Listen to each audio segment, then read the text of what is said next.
लेकिन कुर्सी के लालच और चीन के इशारे पर केपी ओली ने वो सब किया जो नहीं करना चाहिए। लिम्पीधुरा लिपुलेख, काला पानी और भारत नेपाल सीमा विवाद को संयुक्त राष्ट्र तक ले जाने की बात। Welcome back to fast reaction. उम्मीद है कि आप सब ठीक होंगे और आज हम रिएक्शन देने वाले हैं नेपाल की वीडियो के बारे में। और आपको पता है कि नेपाल के अंदर जनरल इलेक्शन होने वाले हैं, तो यहाँ पे इंडियन मीडिया नेपाल के जो प्राइम मिनिस्टर थे पहले, फॉर्मर प्राइम मिनिस्टर केपी ओली शर्मा के बारे में बात कर रहे हैं कि वो अपनी सत्ता को यानी अपनी सीट यानी अपनी सरकार बनाने के लिए चाइना के पास गए हैं। आइए जानते हैं और देखते हैं कि प्राइम मिनिस्टर, जो पुराने prime minister, former prime minister, उसके बारे में इंडियन मीडिया क्या कहता है।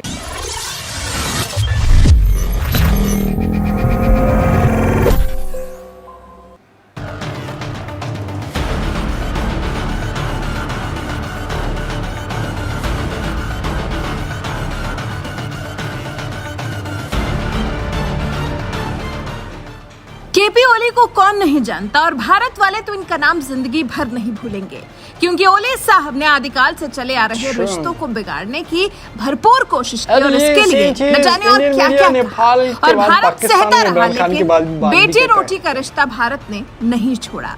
लेकिन कुर्सी के लालच और चीन के इशारे पर केपी ओली ने वो सब किया जो नहीं करना चाहिए। लिम्पीधुरा लिपुलेख, काला पानी और भारत नेपाल सीमा विवाद को संयुक्त राष्ट्र तक ले जाने की बात कही, लेकिन अंततः कुर्सी से नेपाल सुप्रीम कोर्ट ने उतार दिया और तब जाकर भारत नेपाल के रिश्ते ठीक हुए। अब वही ओली एक बार फिर चीन के इशारे पर नेपाल चुनाव में भारत के खिलाफ एजेंडा अपना रहे हैं और सोच रहे हैं कि भारत को गाली देकर चुनाव जीत सकते हैं। तो ओली ने अपने चुनावी घोषणा पत्र में भारत के साथ लिपुलेख, काला पानी सीमा विवाद को प्रमुखता से रखा। यही नहीं, ओली ने अपने चुनाव प्रचार की शुरुआत जानबूझकर धारचूला से की है, जो भारत के उत्तराखंड राज्य से सटा हुआ है। धारचूला सीमा के पास ही लिपुलेख, लिम्पीधुरा और काला पानी है, जिस पर भारत और नेपाल दोनों ही दावा करते हैं। ओली ने प्रधानमंत्री रहने के दौरान चीन की राजदूत के इशारे पर इन तीनों ही इलाकों को नेपाल के नए नक्शे में शामिल कराया था और उसे संसद से मंजूरी भी दिलवाई थी। ओली को उम्मीद है कि पिछले दिनों धारचूला में 2 नेपाली नागरिकों की मौत के बाद स्थानीय लोगों में भारत के खिलाफ बने माहौल का फायदा वो आम चुनाव में उठा सकेंगे।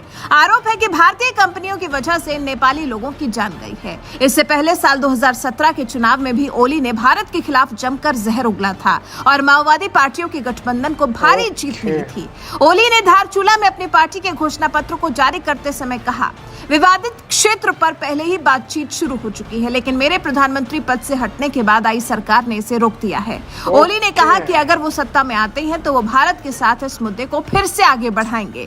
उन्होंने आरोप लगाया कि सत्तारूढ़ नेपाली कांग्रेस और उनका गठबंधन बाहरी ताकतों के आगे राष्ट्रीय हितों का समर्पण कर रहा है। वहीं ओली के विदेशी मामलों के प्रमुख सलाहकार राजन भट्टाराई ने भी आरोप लगाया है और कहा है कि भारतीय प्रधानमंत्री नरेंद्र मोदी एक नियुक्ति को रोककर द्विपक्षीय रिश्तों को अपग्रेड नहीं होने दे रहे हैं।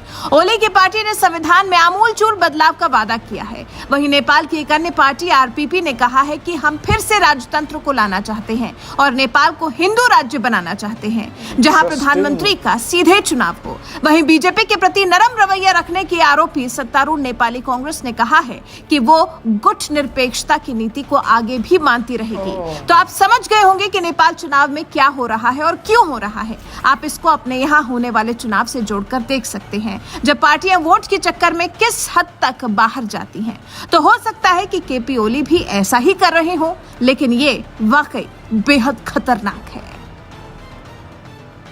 उम्मीद है कि आप लोगों ने वीडियो देखी। इस वीडियो के अंदर मैं ये कह सकता हूँ कि जैसे इंडिया के अंदर इलेक्शन होते हैं, मैंने अपनी आंखों से कई बार इस चीज को नोट किया है, इस चीज को गौर किया कि जब भी इंडिया के अंदर इलेक्शन होते हैं तो इंडिया के अंदर पाकिस्तान के खिलाफ प्रोपेगेंडा स्टार्ट हो जाता है। जैसे कि 2014 के अंदर इंडिया के अंदर इलेक्शन थे, तो 2014 के अंदर भी पाकिस्तान के खिलाफ प्रोपेगेंडा स्टार्ट हुआ, जबकि 2029 के अंदर भी पाकिस्तान के खिलाफ प्रोपेगेंडा स्टार्ट हुआ। और अभिनंदन वाला वाकया तो आपको पता होगा, 29 फरवरी 2019 के अंदर जब इतना बड़ा सानिहा ये इतना बड़ा प्रॉब्लम हुआ था। सो मैं जहां तक इस चीज को नोट कर रहा हूं कि यार हो सकता है कि केपी ओली शर्मा की पार्टी इस तरीके से कुछ काम कर रही हो, बट यहाँ पे एक और चीज भी हमारे पास आ रही है कि इंडिया की तरह मुसलमानों की लड़ाई नेपाल के अंदर भी हो रही है, मुसलमान और हिंदू आपस में लड़ रहे हैं। तो हम ये कह सकते हैं कि केपी ओली पार्टी ये कर रही हो, या हो सकता है केपी ओली शर्मा की जो अपोजिट पार्टी है, जो इस टाइम पे हुकूमत में या गवर्नमेंट में, वो लोग ये सब कर रही हो ताकि उनको फायदा पहुंचा जाए। ये इस चीज को तो आप सबको पता है कि इंडिया के अंदर जब भी इस तरीके से इलेक्शन होते हैं, चाहे वो जनरल इलेक्शन हो चाहे वो बाई इलेक्शन हो, उसके अंदर कोशिश यही होती है कि मुसलमानों के खिलाफ, पाकिस्तान के खिलाफ प्रोपेगेंडा करके वो अपने इलेक्शन को जीत ले। और अब